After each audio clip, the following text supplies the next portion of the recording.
Hari Om. Let's start with the prayer. Om Sahana Bhavatu Sahanau Bhunaktu Saha Viryam Karavavahai Tejasvinavadhitamastu Mave Vishavahai. Om Shanti Shanti Shanti. Chinmayam Vyapiyat Sarvam Trailokyam Sacharacharam Tatpadam Darsitam Yena Tasmai Sri Gurave Namaha. Sri Gurubhyo Namaha. Hari Om. So now we are analyzing in the Tattvamasi statement. We completed the analysis of Tvam Padartham. That's 1/3 of the statement. Now we are looking at this Tat Padartham. That. So what is that? This is where the scripture becomes a pramana, means of knowledge. Because I won't know. I'm eliminating everything in order to arrive at who am I. But now I have to include everything. How am I going to include everything? Because I am a subject and this is an object. Object and subject are completely different. One is a conscious entity and all the objects come under the inert entities. So how am I going to include the inert entities? I am as one total, and that's why we have going to step by step in the analysis of what exactly this whole universe is. He pointed out the universe is nothing but all the objects together constitutes the universe. Therefore, when I say world is, I am seeing the objects and establish this is the world consisting of varieties and varieties of objects that I know and that I come to know with the investigations proceeding on. I didn't know that there are galaxies. Now I know there are galaxies also. And still the knowledge of what is there is continuously evolving as the science evolves. And I come to know more and more about this. That becomes the whole world, or the objectifiable world is I come to know. The objectifiable world from the point of Vedanta, everything that is not a subject is only an object. So it includes that which I see or that which I think, that which I conceptualize, all the ideas, all the theories, everything is objectifiable entities as far as I am concerned. From my point, everything comes under this. And statement is, I am that also. Says that is Tattvamasi statement. You are that is an indicative of statement. What exactly is that? Is specified in the scripture itself, in the statement where this Tattvamasi comes into picture. Uddalaka starts saying, he says, Aitadatmyam idagam sarvam tat satyam sa atma Tattvamasi svetaketu. So that you are, what is that you are? This previous statement is Aichidatma idagam sarvam. Idagam sarvam is this edam sarvam. That means all the objects that you are seeing, this. What is the essence of it? From which they came, by which it sustained, into which those back. That Aitatyam, that is the essence, inner core of all that, is the very existence, because it is the existence which became many. And therefore, scriptural statement starts with the logically, says, how did this world become? It was purely existence itself. And that existence, which is of the nature of consciousness, it became many into varieties of names and forms. It's only name and a form. And therefore, it is just that object this, object that. Now we have several questions that came out of it. And also the question is, how am I to know where is the consciousness in this world? We'll come back to that, but we will first address some of the questions that can arise. Says, the existence alone was there before. Sadeva Saumya Idamagramasi. The existence alone was there before creation. And it became many. So it became many. In what way it became many? Why this kind of many, not the other kind of many? These are all questions we addressed before. And then we have to recapitulate that knowledge. It says, when I go to a gold shop and sees there are varieties of rings and the bangles and varieties of ornaments being in display for sale. Then I asked goldsmith, why have you made only this kind of ornaments? Why don't you make some other design like I like, and I may give some design? He said, nobody will buy that kind of design. I am making this kind of design because there is a demand for it. Therefore, every object that is on display is because this lady wants that, other lady wants this kind of ring, and third lady wants. All these are on demand basis only. I am making. I have no fun in making this only because I have to sell this. So he has to sell based on the demand, and therefore he is making certain this object which is different from that object is different from that object. We understand that.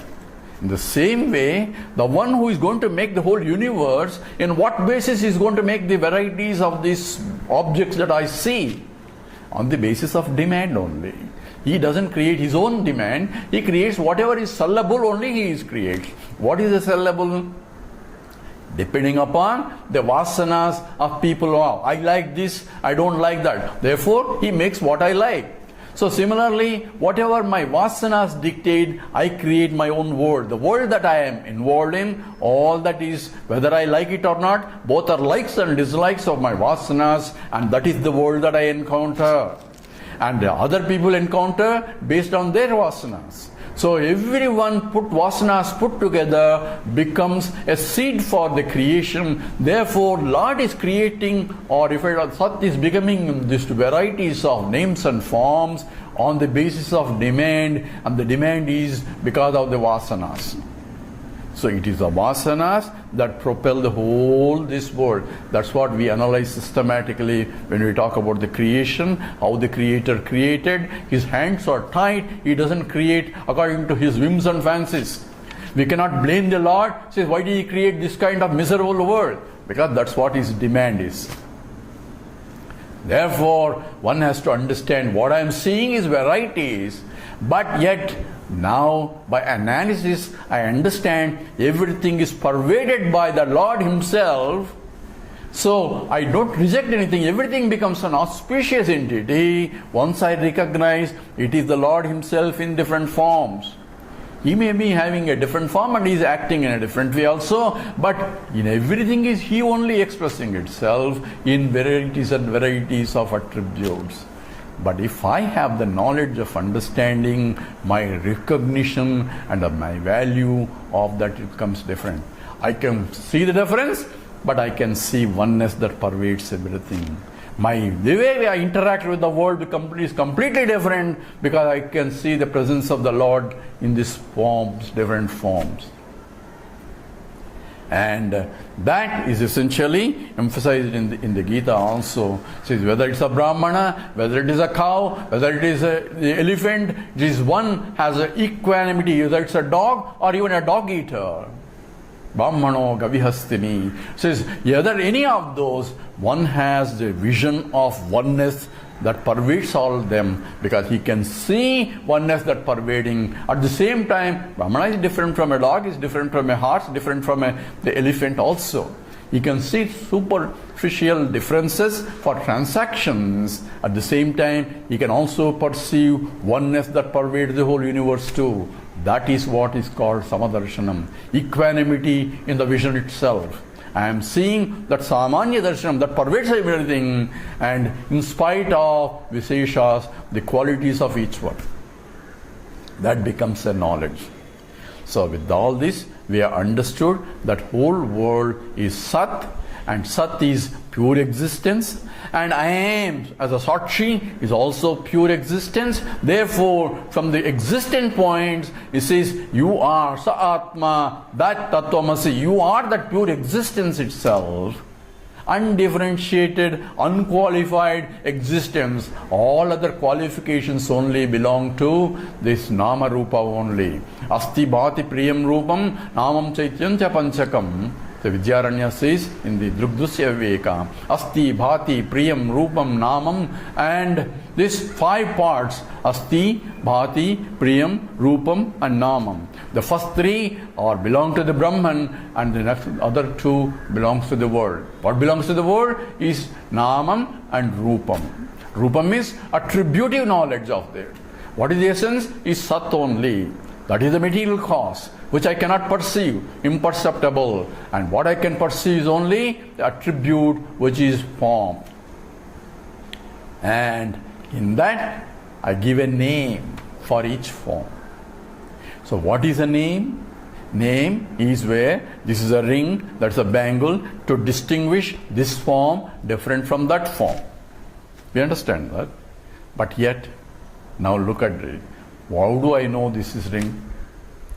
See, this is a ring. When mother teaches a child, beta, this is a ring and that is a bangle. So teaching is started from the childhood on. So when I see a form, now I am seeing a form in my mind and mother is giving me a name for the form, and now form and name go together. That we know. Yet, in the process of name, something else is coming into picture. That we need to understand now. When I say name, name means a conscious entity has to come into picture to know or to give the name. Ring doesn't say my name is ring. Bangle doesn't say my name is bangle. Somebody has to say this is a ring. Who has? Somebody, a conscious entity has to come and say this is a ring, that's a bangle. Therefore, now the existence of the ring and the bangle and the necklace, all those, when you say Sat is there, it cannot express itself. Therefore, something else has to come into picture to say there is a ring, there is a bangle, there is a ring. When you say ring exists, who says that? Ring doesn't say I am existing.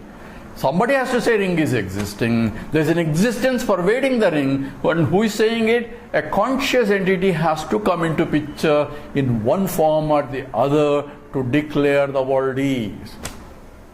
This we need to understand now. Without the consciousness present, the existence of the object cannot be established. Without saying I am seeing the world, existence of the world cannot be established. It may be there, it may not be there.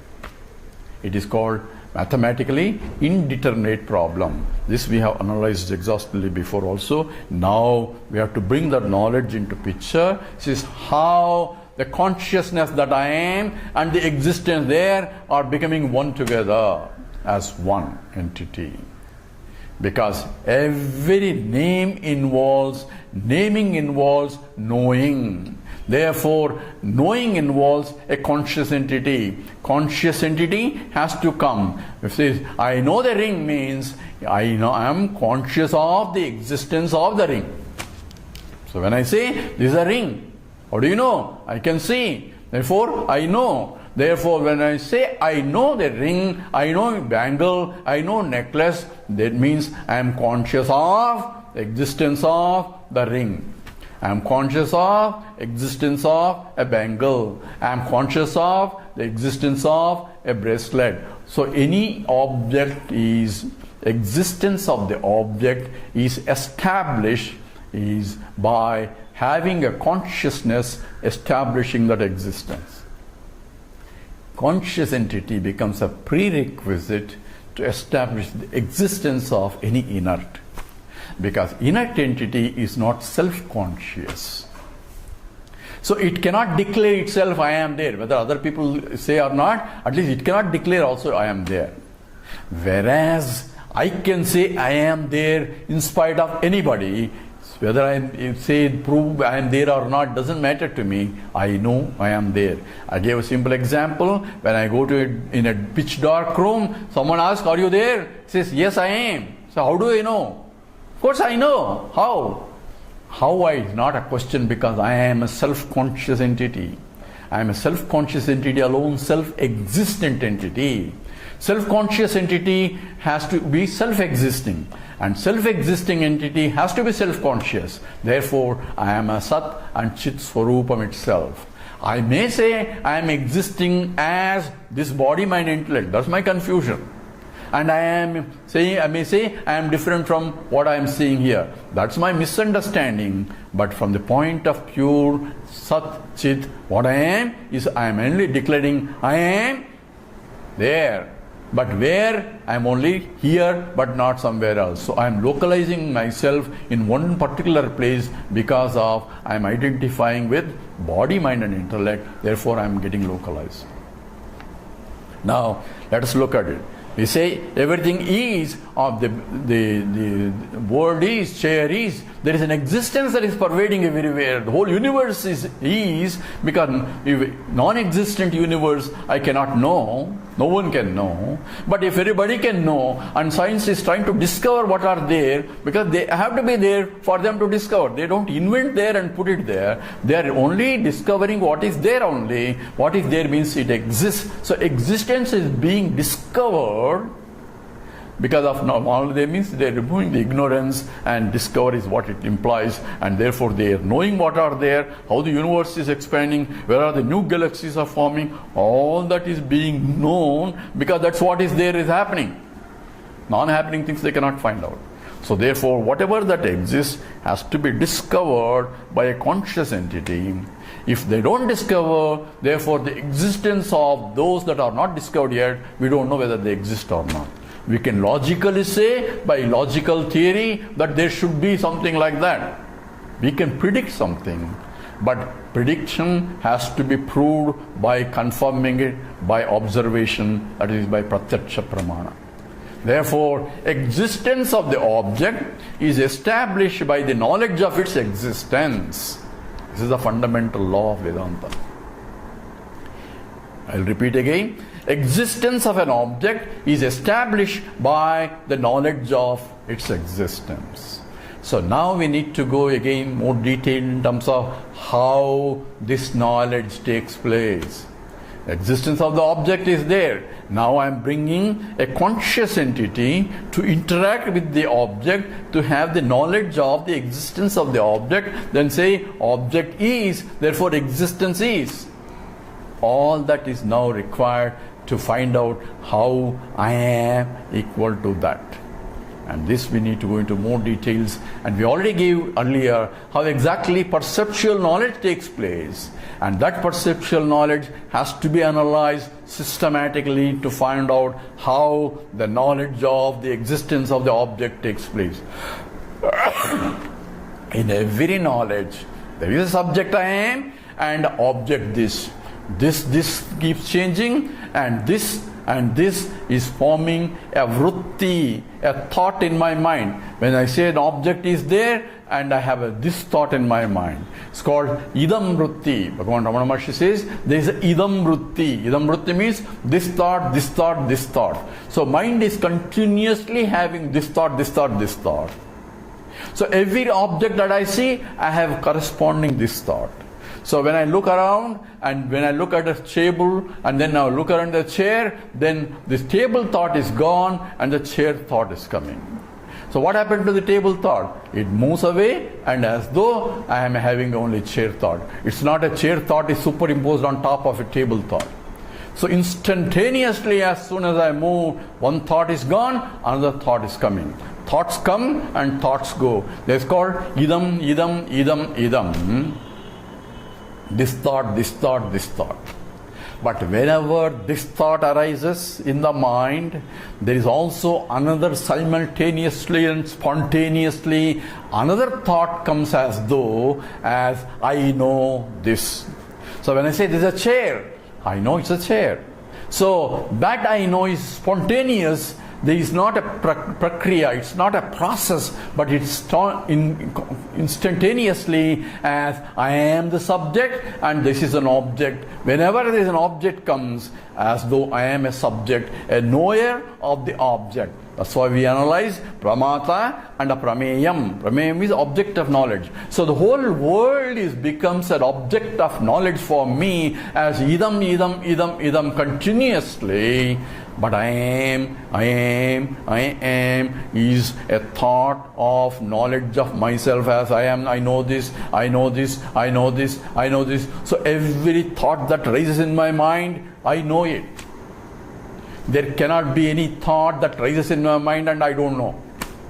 So every thought is flowing continuously and beaming consciousness all the time. Yes, I know this.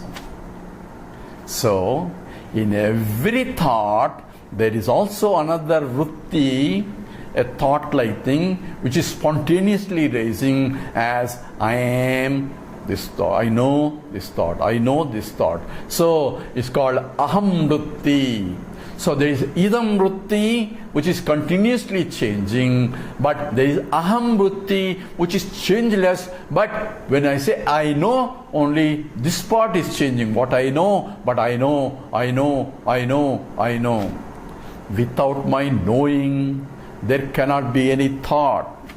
And every thought that I know is related to some objectifiable entity.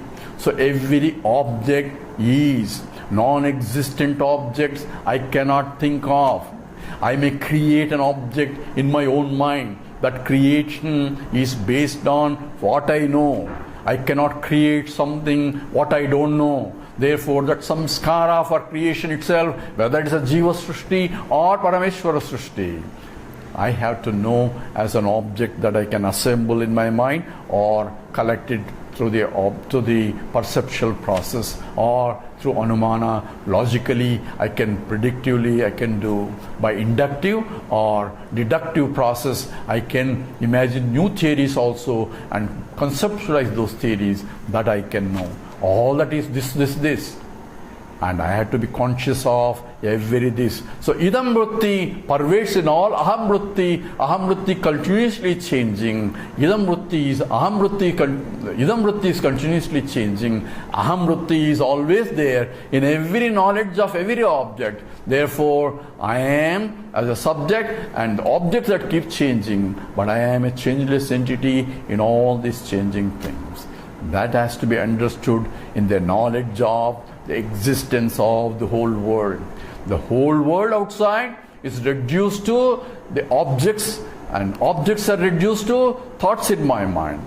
The thoughts are, I know it, because only when I know, I say this is this thought, this is a chair, that is chair. So existence of the objects out there as though has become existence of the thoughts in my mind. So existence aspect is the essence of that, because every object is essence is existence. The same existence as though transferred into existence of the thoughts. Without the thinking, I won't know the world. When I say I'm seeing the world, what you are seeing is only because of the thought only. So every thought has a correspondence with the object. So existence of the object outside as though transmitted to the existence of a thought in the mind. And the thought in the mind, I know. Without me knowing the thought, there cannot be. So consciousness that I am has to be united with the existence of the object that is there. So consciousness, existence have to go together in every perception, in every knowledge. Therefore, I cannot independently establish the existence of inert entity without consciousness present. This has to be recognized when I say, I don't see consciousness, but how do you see? I see only inert things. How do you see inert things? They have to become a thoughts in our mind, and consciousness has to join together to the inertness to become conscious of the existence. That means consciousness has to pervade that thought for me to know the thought. Because I am conscious of this. They are in my thought, in my consciousness. They are sustained by my consciousness. They go back into my consciousness only. And therefore, now we are bringing the consciousness that I am, which is Sakshi, now as though joining together with Sakshyam, that which is I am witnessing, as actually as two, but it is only one, because they have to join every time for me to be knowledgeable or for me to be conscious of the existence of the whole world.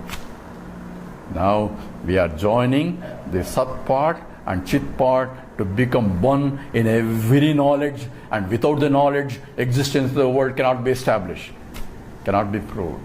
So in the existence of every object in that world, I have to be there as a conscious entity to establish that. And that's how the Sat Chit has become one, and that's what is I am. That's what the implication of Tattvamasi statement. We'll stop here. Om Purnamada Purnamidam Purnat Purnamudachyate Purnasya Purnamadaya Purnameva Vasishyate Om Shanti Shanti Shanti. Harihi Om. Shri Gurubhyo Namaha. Harihi Om.